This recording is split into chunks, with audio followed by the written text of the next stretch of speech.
morning, book lovers. Robert Boyd coming at you with yet another book report. This report will be unusual because it'll be almost a completely negative review. The book we're looking at today is The Outlaw Bible of American Art, edited by Alan Kaufman. And I'm going to show some pictures of art from the book, but it'll mostly be art that I like as opposed to the art that I didn't like. He has a definition of outlaw art that,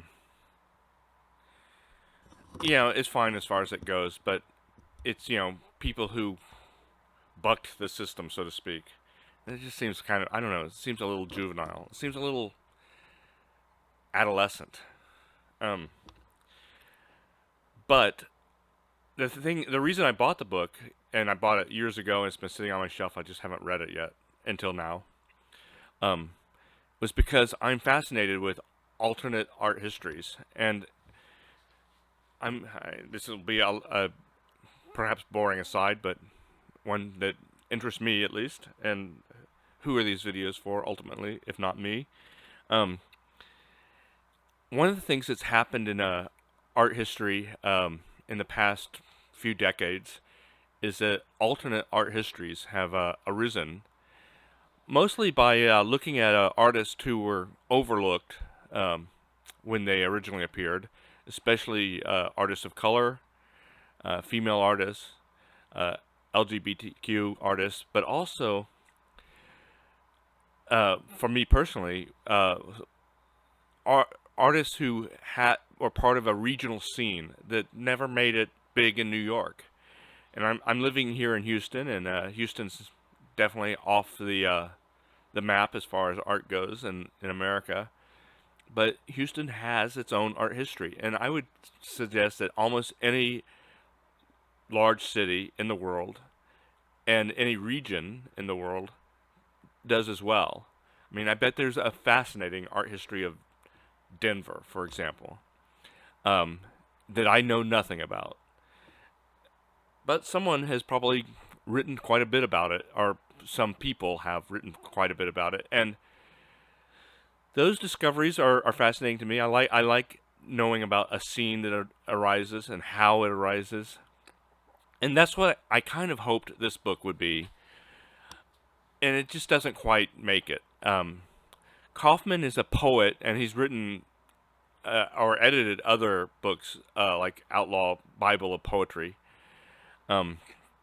But this book is, what's weird about it is that it's not like there are essays about these artists, which I would definitely have appreciated in many cases.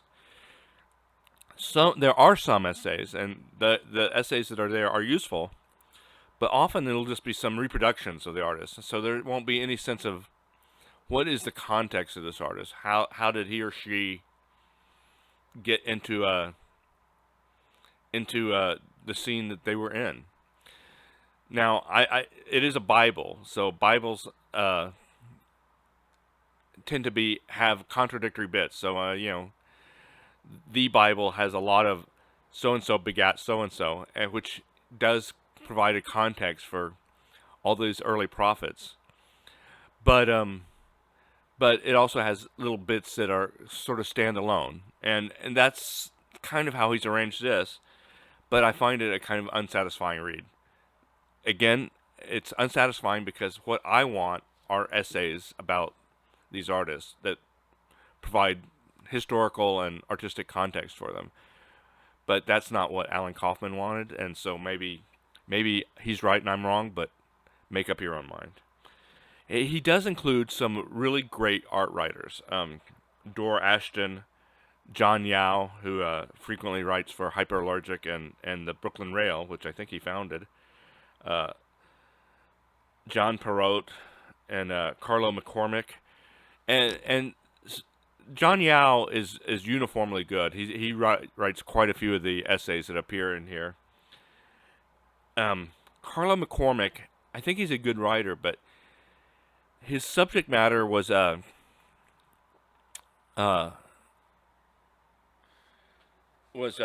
David Wojnarowicz, and which is an important artist to talk about, and not in the mainstream of art history. So that fits. But instead of just writing an essay about David Wojnarowicz, he tries to in a relatively short essay write a complete history of the East Village art scene, and names just kind of come at you over and over, and it's confusing, and it's too much information for the format that he's chosen, which is too bad.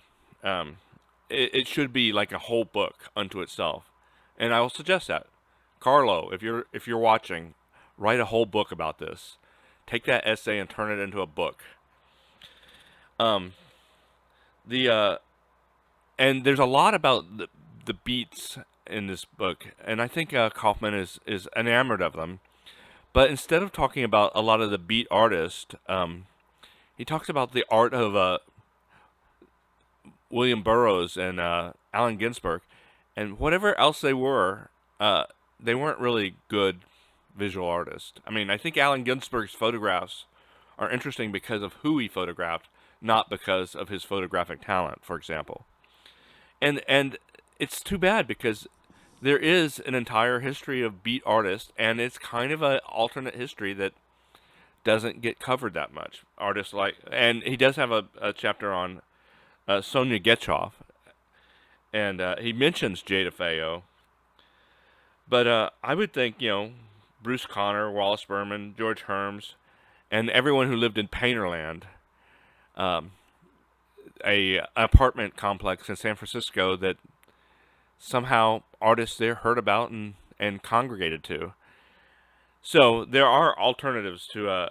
I do want to mention at least artists that I thought were good that he talked about. Sonja Gechoff, who, and one thing that's good about this is it has nice color reproductions, and I really hadn't seen that much by Sonja Gechoff, and the little tiny reproductions in the book were an eye opener. Forrest Bess, who I think anyone who reads my blog knows that I'm fascinated with this oddball hermit Texan who died in '77 and made a series of really hermetic, visionary abstractions.